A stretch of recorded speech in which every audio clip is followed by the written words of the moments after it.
Welcome to the fun and mentals of real estate. I think we're going to have some fun today because I got a question for you, Glenn. All right. How do you buy a home right? How do you buy right?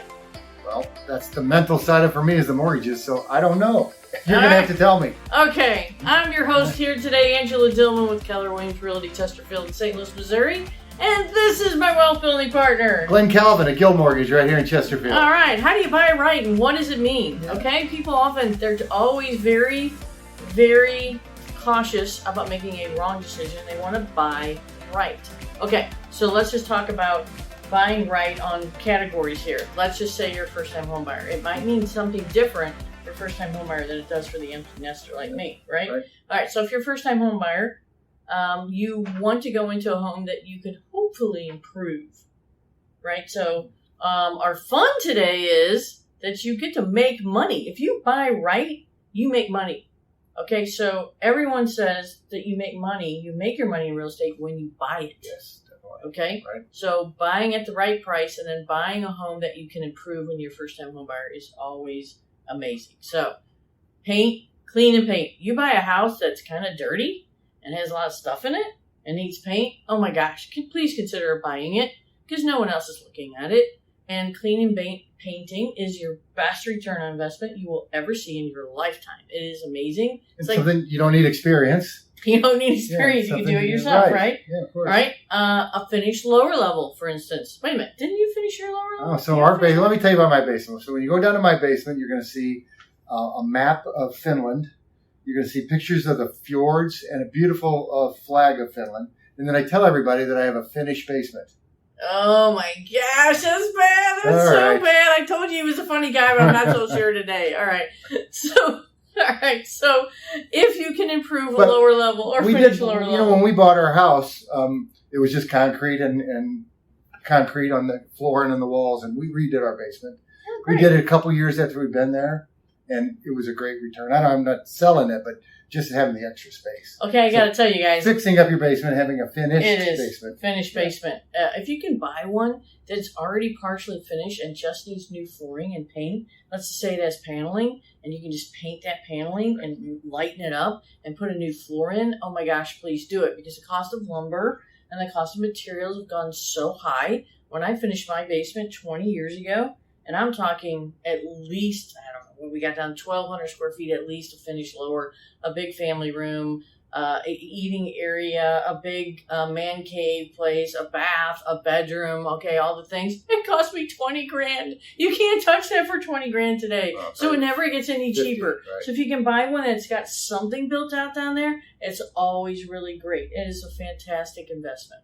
Okay, now let's move on. You make most of your money in your kitchens and baths. Right. Okay. Well, that's going to be a little more pricey. All right. And you're probably not going to be able to do that yourself. Some of it you can. Okay, so let's talk about the ones you can do yourself. So whether you're first time, second time, or even a downsizer, if you want to buy right and you buy a home that needs a little bit of paint on the kitchen cabinets, right? Change the knobs and the handles. All right, so when you go to sell, you want to buy a pool that's as big as you can make it.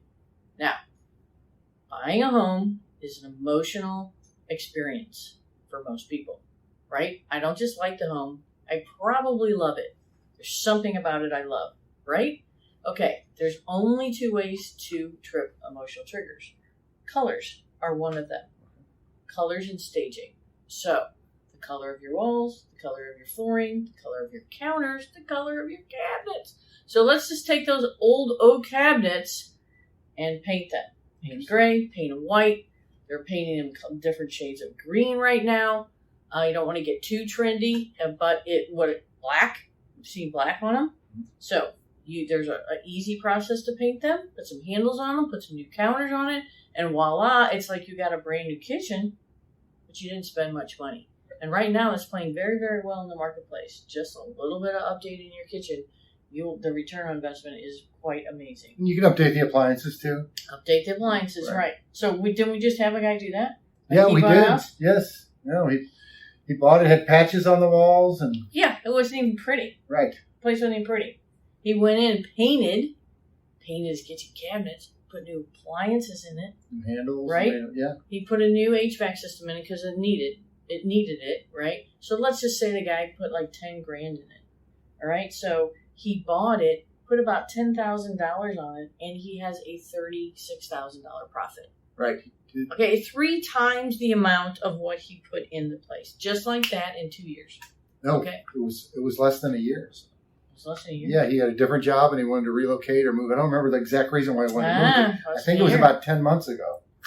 Yes. Unbelievable, right? Right. So you can do this if you choose right on the front side. So and then we got that other program, first time home buyers, the 3-2-1 program, where you're going to get, you can put as little as 3% down. You're going to get $500 from us at closing towards closing costs, and then you can get that $2,000 Home Depot gift card. So you can do a little bit of these upgrades. Right, It'd be great. It'd be great. All right, now, second thing is, please, when you're looking online, just, look at houses that the pictures aren't very good at, because other people go, I don't want to see the house. It doesn't look like amazing at all. I know. Those are opportunities because you just have a realtor who doesn't know how to market. Okay. All right. Now we talked about another thing too, that a good sign of somebody that needs to sell their home is somebody that bought a house and they overextend themselves and they can't afford to maintain it. Yeah. So they're not doing what it takes to keep it up. Right. And they want to get out of it, which is another great opportunity. Right. Don't be scared of the empty nester who his house is packed. We've done this with off-market properties for first-time home buyers, that the houses are packed with stuff. Don't be afraid of unpacking something, cleaning it, painting. The return on investment's amazing. Okay, let's move past that. Now, bathroom, same thing. You can paint the vanity or just put a new vanity in. Not very hard at all. Disconnect plumbing, reconnect it. Don't need permits for any of the stuff I'm talking about, by the way. You don't even need a permit to yank out your kitchen cabinets and put them back in. If you don't change the plumbing and you don't go into the walls for electric here in St. Louis and this whole metro area, you do not need a permit to even put new kitchen cabinets and counters in. So this is do it yourself if you want to, right? And I've seen the putting in the fancy shower doors, taking the shower curtain off. That's nice. They can go over the top of the bathtub. Seen that? Yeah, there are bath fitters where you can go over. Now, here's a little tip though. Did you know you could paint your fiberglass shower? You can paint your cultured marble shower or tub or sink. There is a process for that. They come in. It's a big process. You got to hire a professional to do it if you really want it to last. Right. But you can paint these showers and tubs, cast iron. It doesn't matter what it is. You can have it painted so if it's the swirly blue green stuff and you don't like it, paint it. And they can make it look like granite. They can make it look like marble. It's amazing. Some of these easy upgrades you can make. And I'm amazed too with my kids, the amount that they've learned with YouTube videos on how to do things. The information is out there. Yep. And it's not unobtainable. It's something you can do. It takes effort. Yep. But what we're saying here is that effort is going to be well rewarded. Right. Now, in your next big home improvement, buy a house that has a yard that you can do something with. Outdoor living space is a huge return on investment right now. And if you can put a fire pit in and a little patio or improve a deck or maybe enlarge a deck or anything you can do with your outdoor living area, very, very big. Fencing is very expensive right now. So if you do decide to fence, we've got a great contact for you for that. That's reasonable. That fence, will you get that fence money back? Yes, you will. No, I didn't know that. Okay. Because fences are very high dollar items now. But if you can find somebody who's reasonable and we have a contact for that, you put that fence in, you will get that back within a couple of years. Easily. At the 4% appreciation we're moving right now, you get that fence money back in no time. So if you need one, put one in. If you can buy a house that's partially fenced, all the better. That's buying right there because you don't have to spend it for the whole yard. Okay, so buying that. Now, the other way to buy right, let's just say you're hey, I want to buy that big 2-story. And what you can do is buy the bang for the buck 2-story because it is a lot of bang for the buck. And you can make these similar improvements to them. But what you want to make sure you do is if you can knock a wall out someplace, knock a wall out. That's exactly what we did in our house. We built it in the early 90s and the living room and the formal living room, I guess, the family room and living room were separated. And we took that wall out and just opened it all up. Which it happens a lot in a 2-story. You walk in, the center hall plan is dining room's on the right, my living room's on the left, my kitchen's behind the dining room, and my family room's behind the living room. And you're like, why do I have these two? Make it a home office. Home offices are huge. If that's the only place to make the home office, make it right there. Get the French doors on it. Okay, you can do French doors on both. The connection to the living room to open that back up when you want, and one to the foyer, or just drywall it off, make it an office, or take that wall down and open that up and make that a big And that's something that we probably wouldn't recommend DIY because you don't want your house to collapse. Well, yeah, you want to make sure if it's a load-bearing wall, you have Right, somebody look you at got to it. do a little research on that. And when you have an inspector, your inspector actually can tell you that. Yeah. Like, he'll get in there and he'll say, hey, this is not a load-bearing wall. You can do anything you want here. And so it's a great question to ask on an inspection. So anytime you can put in a home office or you can open up walls, that is next especially on level. those older homes that were built in the say 80s and 90s. They're compartmentalized and open them up. Yeah, so you clean, you paint, you get after your kitchen to bath. Any improvements you make there are great. Now, some people are like, oh, should I put in granite? Should I put in corian? You know, what should I put in quartz? Right. So granite's the cheapest. Put the granite in. It's selling just as good as quartz. The reason people put quartz in, quartz is a man-made product. It's granite and man-made actually together. Mm-hmm. But the reason people buy it is so popular is you can get it in any shade you want. You can have a marble-looking counter. You can just get any kind of pattern you want practically in quartz, where granite is literally the stone out of the ground. Right. And you have the pattern that it is. But the granite is cheaper and selling just as well, so better to buy the granite, put in it. Now, it's not that expensive. You can get it as cheap as about $38 to $40 a square foot. I didn't know that. It's you can't really do it yourself. And you can if you really know what you're doing. I mean, you can go down to Hoods and buy a granite counter and put it in yourself. I didn't know but that. you got to know what you're doing. But most of the places were installed for that, too. You need Hoods as a sponsor. All right, now. These are all great ideas. Yeah, so appliance updates. Now, HVACs, if you can buy a home that already has a decent furnace and air conditioner, all the better.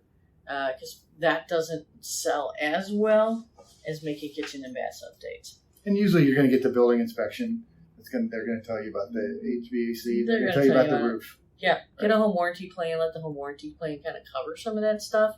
Instead of taking money out of your pocket to replace it is what I would recommend. And taking that money and put it in those kitchens and baths. Floors. Let's talk about floors. So wood floors, LVP floors, vinyl floors, ceramic floors. Your top all time. Yeah, you were telling me the best thing you can do is pull up that carpet and refinish those wood floors. If there's wood floors under a house, it's an older house, please take up the carpet, refinish the floors. Wow, return on investment is like, I don't know, 147%, they say, in the according to the National Association of Realtors. So refinishing wood floors, putting new wood floors in. Now, depending on how much you're going to spend and how big of an area it is, how long you're going to be there, please give us a call about that before you do it. So we're like, hey, I'm going to move in 2 years. That might be a different conversation. But if you're going to be there 5 years or more, don't worry about it. Put your wood floors in, right? So how long? Put brand new wood floors in. Brand new wood floors. So, doing these types of things makes, absolutely great sense and great return on investments. Once you start getting over the top, like if you finish your basement, you don't have to have the flag and Finland down there, but don't spend $50,000 on your basement unless you got a high-end house. You got a high-end house? Fantastic. If you don't, try to keep it more around $30,000, $20,000 to $30,000. You'll get that back a lot faster, and it sells just as nice. This is fascinating to me. And I mean, that's what an experienced agent that you bring, these thoughts and these ideas. And that's why it's important to research and to find out and to talk to somebody that knows. Because it's where you live, so it's providing you shelter, but it's also an investment. And doing these little things, buying it right, doing the stuff where you can do it yourself, a little elbow grease, some time, learn how to do it.